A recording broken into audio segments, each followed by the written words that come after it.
maybe not.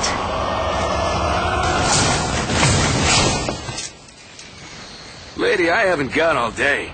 You want to be rescued or not? We're set 20 years before the events in Halo 1. So it's at a time when there's lots of Spartans alive, but it's also at a time when the Covenant's at its most evil. The Covenant, the alien empire, they aren't having the civil war that they have in Halo 2 and 3. But they are really just intent on one thing, and that's the destruction of humanity.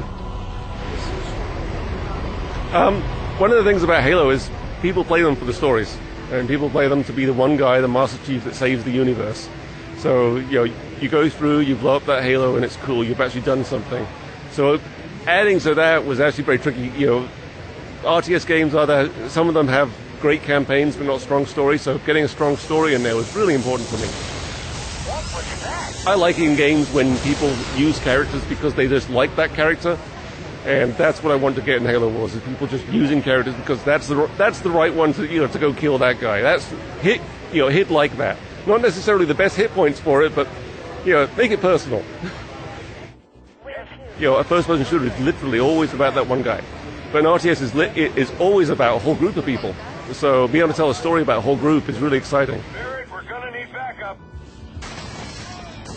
Well, if we don't get the control scheme right, there's no game. So we actually spent the first year of the game looking at just getting controls. We had the controller, an Xbox, and a TV.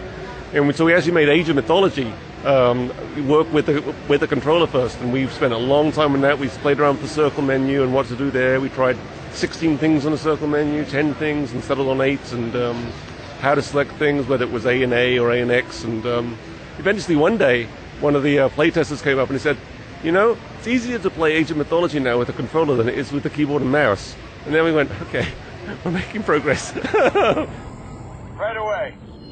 I'm moving.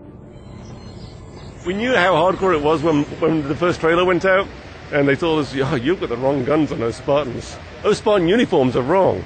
Ooh, I don't know about those nuts on, the nuts and bolts you have on those warthogs. That was literally the type of, those wheels are wrong. And it's like, my goodness.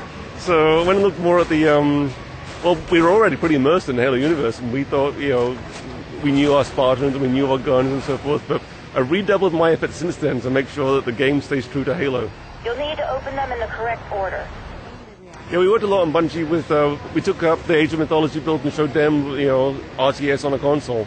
And of course Halo started as an RTS game. So they were, Bungie itself did Myth and Myth 2, so it's, a big RTS fan. But working with them on a story and where we were set in the Halo universe and which part of, which time period we were set in. So that was a lot of exciting work that we did together.